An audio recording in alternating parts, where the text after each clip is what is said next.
Hello and welcome back to the Bold Life Movement podcast. My name is Kimberly and this is a very special edition. Today we're recording a segment in Bali, Indonesia, where I'm living for a month with some really good friends from one of the masterminds that I'm in. And today, if you're watching this on video, you can tell that we're recording from the beautiful pool at this amazing villa that we've rented.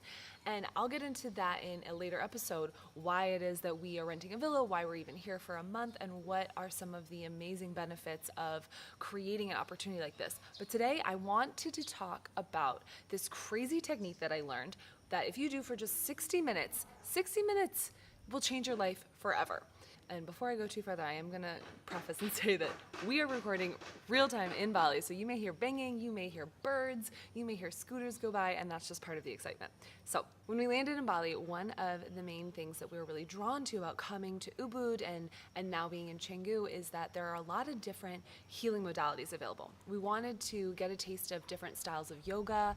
We wanted to try breath work and sound healing and Reiki. Like, there's all these different things that you can try. One of the main modalities that we've really flocked to is breathwork.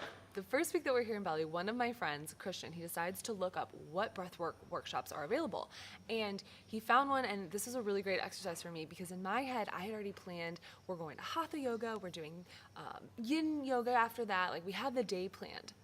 No, when you're traveling, you need to be flexible and you need to be able to embrace uncertainty and not have so much attachment to your plans and the way things need to be. And this is a really great lesson, not just for traveling, but when you're approaching your day-to-day. So lesson number 1 for Kim on her Bali trip. So we go to this breathwork workshop, and I've only done this maybe once in my life at this point. And my friend, we'll call him Brian. I'm not going to distinguish who I'm talking about in this story because I want to protect people's privacy.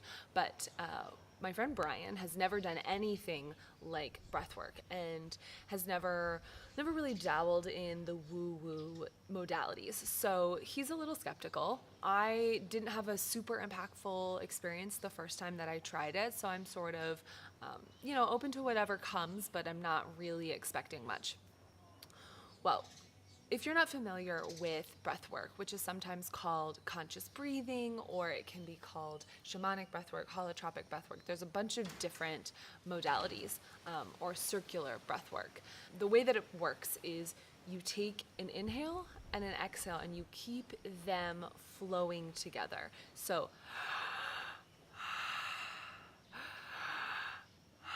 it's all open mouth and it's all actively inhaling and passively exhaling, but keeping the breath connected. And you essentially do this for up to an hour. Sometimes you can do it even more. And what's really amazing about it is that you start to oxygenate the body, and you'll feel different tingling sensations. You'll feel, I forget what the scientific term is, but your hands may start to cramp and you kind of look like a lobster or a T-Rex.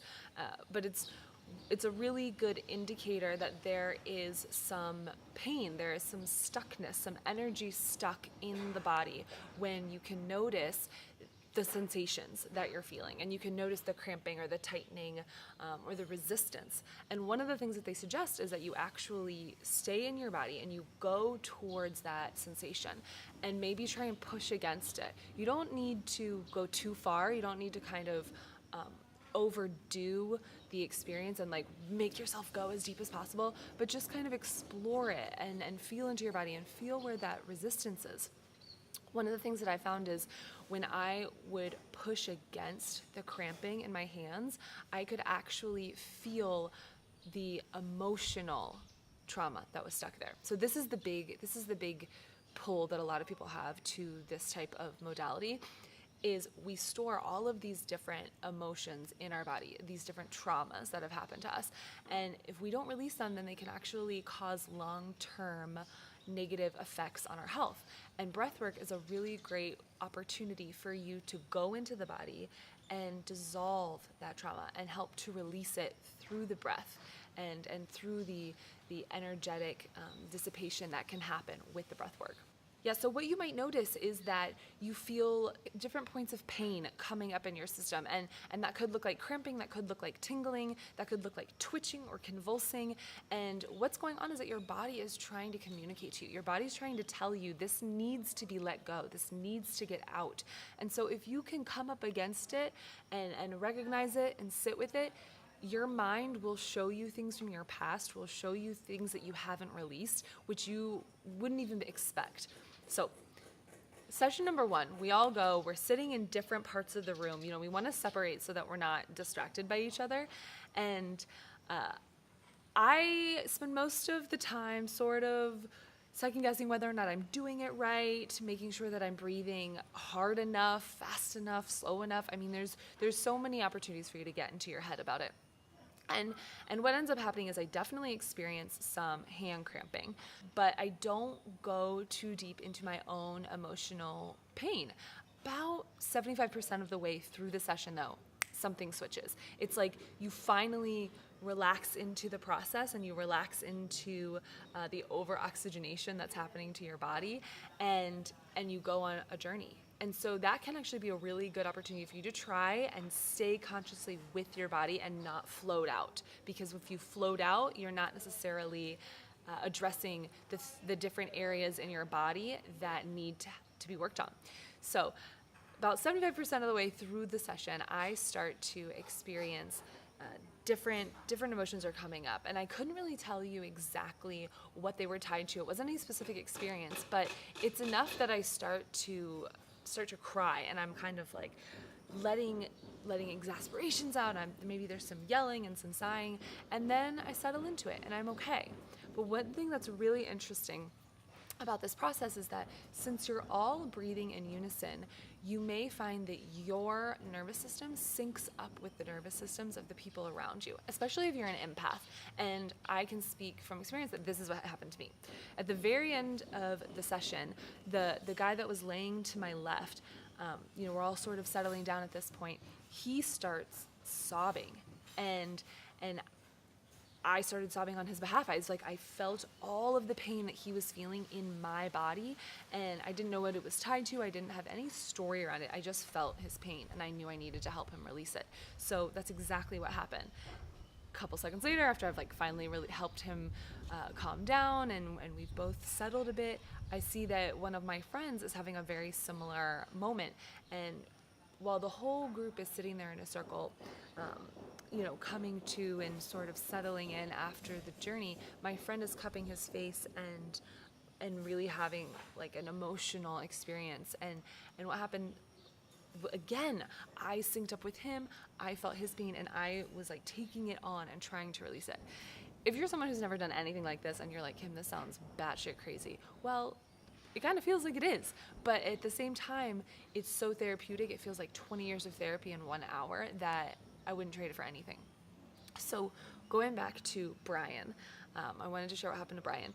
Brian is someone who had never dabbled in anything like this before. He'd never done yoga, never done breathwork, never done a lot of these sort of more woo-woo modalities. And what happened to him was life-changing.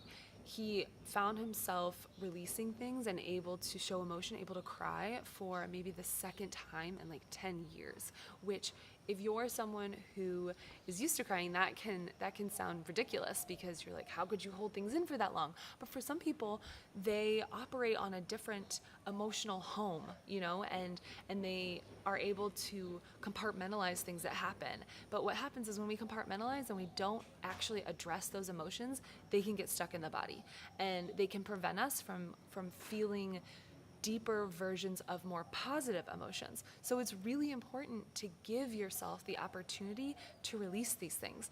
So when Brian comes out of this experience, mind blown, feeling like he's done, ayahuasca or psychedelics, feeling this completely new perspective on life, and having felt emotions that he's never felt before, everything's different because of 60 minutes of breathing. 60 minutes. And people who have studied this alchemy of breath, that's the company that you can learn through, and who have studied this conscious breathing, they will tell you that it doesn't even take 60 minutes. You can do this for a few minutes every day and you will see lasting benefits. So the reason I wanted to share this modality with you, this concept of 60 minutes a day with something as simple as breathing, and the reason that we've become so addicted to it is because it accomplishes so much with so little effort. 60 minutes a day, 10 minutes a day, using something that we're already doing all day long, every day, but using it intentionally is having lasting effects on our life, is helping us to release emotions that have been trapped for years, and is helping us to show up differently in our relations with each other and with our families. I mean, the text messages and the phone calls that have happened to family members following the now 5 breathwork sessions that we've done here in Bali, they are life-changing. And it's because of something as simple as breathing. And this is really important, and I want you to take this into your life, because if you can spend 5 minutes, 10 minutes, 60 minutes a day doing something simple like breathing or meditating or exercising, it's these little shifts that we make that are going to have long-term lasting benefits. Often we think that we need to make these huge changes in our life to see a difference, to transform things, and that's not true. It's these little things, some of which we're already doing, that when done intentionally, consciously, and consistently can have very beneficial long-term effects. So if this is something that you're really interested in, you want to learn more about these different modalities that we're studying here in Bali and other ways that you can be more intentional in your life and be more conscious about creating a life that actually fills you up and lights you up, then definitely go ahead and subscribe to the podcast. You can find the Bold Life Movement podcast anywhere that podcasts are hosted. And if you want to get even more in-depth training on how to create a life that lets you come places like Bali for a month, that lets you spend your weekdays trying different healing modalities or hanging out with your friends, then I invite you to check out my new training where I explain exactly how I went from stuck and miserable at my 9-to-5 job to living abroad, traveling on a long-term basis, creating a business that I love, speaking from the TEDx stage. All of this is laid out in my new free training, and you can find it at theboldlifemovement.com/free-training. I'm so grateful that you spent your time with me here today, and I can't wait to share even more exciting stuff from the road here in Bali. Have an amazing day, and I'll catch you on the next episode.